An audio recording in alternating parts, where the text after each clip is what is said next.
നിയമസഭാ തെരഞ്ഞെടുപ്പിന്റെ വോട്ടെണ്ണലിന് ഒരു ദിവസം ബാക്കി നിൽക്കെ അവരവരുടെ സ്ഥാനാർത്ഥികളുടെ വിജയത്തിൽ മുന്നണികളുടെ ആത്മവിശ്വാസത്തിന് കുറവില്ല. കായംകുളം, മാവേലിക്കര, ഹരിപ്പാട് മണ്ഡലങ്ങളിൽ സിറ്റിംഗ് MLA-മാരും പരിചയസമ്പന്നരും അറിയപ്പെടുന്നവരുമായവരുമാണ് വിവിധ മുന്നണികളുടെ സ്ഥാനാർത്ഥികളായുള്ളത്. പ്രതീക്ഷിച്ച വിജയങ്ങളും അട്ടിമറി വിജയസാധ്യതകളും ഈ 3 മണ്ഡലങ്ങളിലും വിലയിരുത്തപ്പെടുന്നുണ്ട്.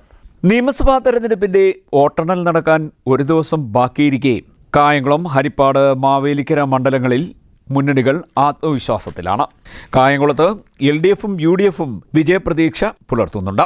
മണ്ഡലത്തിൽ നടപ്പാക്കിയ വികസന പ്രവർത്തനങ്ങളും സ്ത്രീകൾ ഉൾപ്പെടെയുള്ളവരുടെ ഇടയിലുള്ള സ്വീകാര്യതയും യുവപ്രതിഭയ്ക്ക് മുതൽക്കൂട്ടാകുമെന്നാണ് LDF പ്രതീക്ഷിക്കുന്നത്.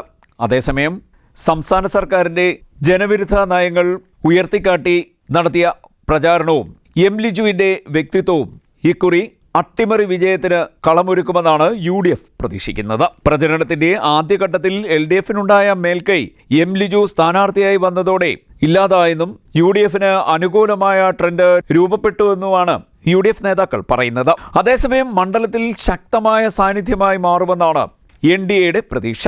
NDA കഴിഞ്ഞ ലോക്സഭാ തെരഞ്ഞെടുപ്പിലും കായംകുളത്ത് മികച്ച മുന്നേറ്റം നടത്തിയിരുന്നു. തദ്ദേശ സ്വയംഭരണ സ്ഥാപനങ്ങളിലെ മേൽക്കൈ LDF എടുത്തു പറയുമ്പോൾ തദ്ദേശ സ്വയംഭരണ സ്ഥാപനങ്ങളിലടക്കം അട്ടിമറിയുണ്ടാകുമെന്നാണ് UDF-ന്റെ പ്രതീക്ഷ. നിർണായക ശക്തിയാകുമെന്നാണ് NDA-യും പറയുന്നത്. കായംകുളം മണ്ഡലം നിവാസി എന്ന പ്രതിച്ഛായയും മണ്ഡലത്തിൽ ഉടനീളമുള്ള വ്യക്തിബന്ധങ്ങളും തമ്പി മേട്ടുതറയെ വിജയത്തിലേക്ക് എത്തിക്കുമെന്നാണ് NDA കേന്ദ്രങ്ങൾ പ്രതീക്ഷിക്കുന്നത്.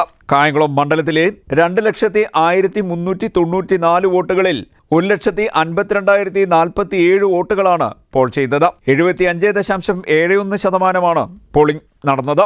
ഹരിപ്പാട് മണ്ഡലത്തിൽ വിജയം ഉറപ്പിച്ചിരിക്കുകയാണെന്നാണ് UDF പറയുന്നത്. മുഖ്യമന്ത്രി സ്ഥാനത്തേക്ക് വരെ പരിഗണനയിലുള്ള രമേശ് ചെന്നിത്തല തുടർച്ചയായി 4ാം തവണയും ഹരിപ്പാട്ട് നിന്ന് വിജയിക്കും എന്നാണ് UDF കേന്ദ്രങ്ങൾ പറയുന്നത്.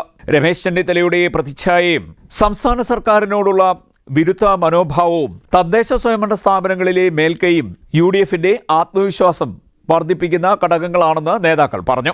അതേസമയം TT ജിസ്മോൻ എന്ന യുവനേതാവിലൂടെ ഹരിപ്പാട് മണ്ഡലത്തിൽ അട്ടിമറി വിജയം നേടാനാകുമെന്നാണ് LDF പ്രതീക്ഷിക്കുന്നത്. ഹരിപ്പാട് മണ്ഡലത്തിൽ NDA-യ്ക്കും മികച്ച പ്രതീക്ഷയാണ് ഉള്ളത്.